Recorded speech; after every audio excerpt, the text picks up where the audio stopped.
Mesdames, Messieurs, bonsoir, soyez les bienvenus. Dans les titres ce soir, la sécurité en question après l'événement de Jouer les Tours. Le plan Vigipirate a été renforcé, annonce du chef de l'État.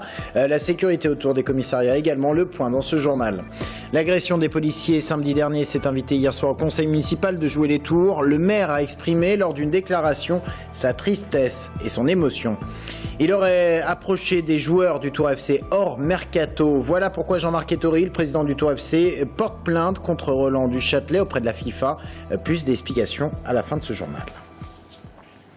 François Hollande exprime sa solidarité envers les victimes, notamment de Jouer les Tours. Ces policiers agressés samedi devant leur commissariat, le président de la République appelle à la plus grande détermination pour agir contre les actes terroristes, car c'est bien cette qualification qu'il emploie pour parler des faits de Jouer les Tours. Déclaration faite depuis Saint-Pierre-et-Miquelon. Le chef de l'État est en déplacement. François Hollande qui annonce également le renforcement du plan Vigipirate. Les policiers agressés à Jouer, eux, sont aujourd'hui en arrêt maladie pour une durée indéterminée. Une agression vécue comme un choc dans la profession. Dès ce week-end, des mesures de sécurité ont été annoncées, notamment devant les commissariats, et il est rappelé aux forces de l'ordre le port obligatoire du gilet pare-balles. Aurélie Renaud. Aujourd'hui, les 4 fonctionnaires agressés ont été reçus au commissariat central par la directrice de la sûreté départementale et le préfet d'Indre-et-Loire. Dès samedi, le médecin inspecteur régional et la psychologue opérationnelle les avaient pris en charge, ainsi que plusieurs autres fonctionnaires du commissariat de Jouer les Tours. On a envie de dire ce qu'on ressent et c'est vraiment l'échange qui fait qu'aujourd'hui ça nous permet d'avancer et que tous les fonctionnaires vont reprendre avec le temps leur place. J'ai vu ce matin un collègue qui est venu au commissariat, donc qui était blessé. Bon, il va bien, il a même déjà hâte à reprendre le travail, donc c'est vrai qu'il n'est pas encore dans l'après. Donc c'est vrai que je suis content de le voir dans l'état qu'il est, dans son état d'esprit, etc. Mais c'est vrai que bon, faut penser à l'après. Depuis le 17 novembre dernier, des patrouilles de police avaient été renforcées aux abords des centres commerciaux et des lieux de culte dans le cadre du plan Vigipirate. Suite à l'agression de samedi dernier, les entrées de chaque commissariat de police sont sous surveillance avec fouille des sacs et passage au détecteur de métaux. Une note de service venant du ministère insiste sur l'obligation de porter le gilet pare-balles à l'extérieur comme à l'intérieur des bâtiments de police. L'imprévu aujourd'hui fait partie de notre profession. Donc aujourd'hui c'est vrai que même si on nous l'a mis par note de service, par notre ministre ou autre, notre vigilance, la vigilance, tous les collègues sont vigilants, font attention, ils écartent leur cercle, leur champ de vision on va dire, de telle façon à prévoir l'imprévisible. La directrice de la sûreté départementale indique que samedi à Jouer les Tours, les 4 fonctionnaires portaient leurs gilets, des équipements qui selon elle leur ont certainement sauvé la vie. Suite à l'agression, les commissariats de secteur de Tours-Nord, du Sanitas et de Saint-Pierre-des-Corps auront des horaires d'ouverture plus restreints. Le commissariat de Jouer les Tours sera fermé les week-ends et les jours fériés et c'est le commissariat central de la rue Marceau qui recevra les personnes convoquées et les plaignants. Dans l'enquête sur l'agression de Jouer les Tours, la sœur de Bertrand Dibilal a été entendue par les enquêteurs dès samedi. Placée en garde à vue, elle a été libérée hier soir. Comme son père le disait hier sur notre antenne, elle ne croit pas à la thèse de l'acte terroriste. Elle a vu son frère peu avant les faits. Voici son témoignage recueilli par nos confrères de RTL. Il a quitté la maison en début d'après-midi. Pour moi, il allait juste dans le quartier parce qu'il n'était pas habillé pour aller quelque part très loin en fait. Jogging et sans haut. Il a dit j'arrive. C'est pas des adieux, c'est comme d'habitude. Il passe le pas de la porte, il dit au revoir. Moi, je suis sa sœur. J'aurais senti s'il y avait eu quelque chose de... Connaissant Bertrand, je ne comprends pas comment il aurait pu avoir cet élan de violence pour venir se ruer sur la personne et en disant, en criant comme ils le disent en fait. Donc moi je me dis, chaque fois c'est ça que c'est mon combat, je voudrais savoir vraiment qu'est-ce qui s'est passé avant tout ça. Il n'a jamais été dans l'islam radical. Il ne comprenait d'ailleurs pas justement ceux qui faisaient le djihad, qui ne devraient même pas faire ça. Et c'est dans ce contexte que se tenait hier soir le conseil municipal de Jouer les Tours. Au programme, le vote du budget pour 2015, mais forcément, l'actualité s'est invitée dans l'enceinte du conseil. Le maire Frédéric Ogis a fait une déclaration de quelques minutes. Il a exprimé sa tristesse et son émotion. Audrey Champigny. Je ne peux commencer ce conseil municipal sans revenir sur l'agression des 3 policiers au commissariat de Jouer les Tours samedi après-midi, qui a été un énorme choc pour notre commune. Resté très discret depuis ce week-end, le maire de Jouer les Tours a précisé prendre cette affaire très au sérieux, parlant d'une détermination sans faille. Par cette attaque, ce sont les services de l'État qui étaient visés. les valeurs de notre République. Et cela, nous pouvons l'accepter. Frédéric Ogis a tenu à saluer le courage et le professionnalisme des policiers et s'est refusé à alimenter quelconque polémique.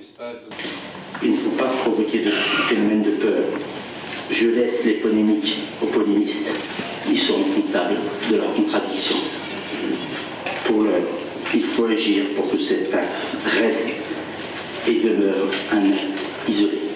Acte isolé ou non, le Front National de Marine Le Pen dénonçait hier dans un communiqué les tentatives de minimisation des faits.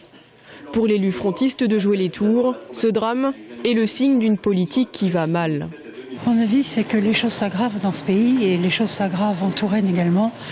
Mon avis, c'est que c'est maintenant que les pouvoirs publics doivent prendre la mesure du péril, de la montée de l'extrémisme et qu'il faut en rompre avec l'angélisme et la complaisance vis-à-vis des terroristes, évidemment, mais aussi vis-à-vis de ceux qui les suscitent, les agitateurs et les provocateurs. Hier soir, le commissariat de Jouer les Tours demeurait encore sous bonne garde des CRS.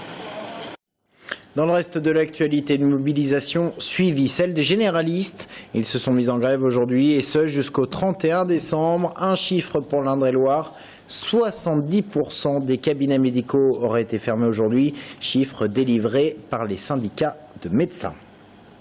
Le préfet du Loir-et-Cher interdit la distribution et l'achat de carburant dans tout récipient transportable pour la durée des fêtes, interdiction qui vaut du 26 décembre au 2 janvier. La mesure vise à prévenir la fabrication de cocktails incendiaires.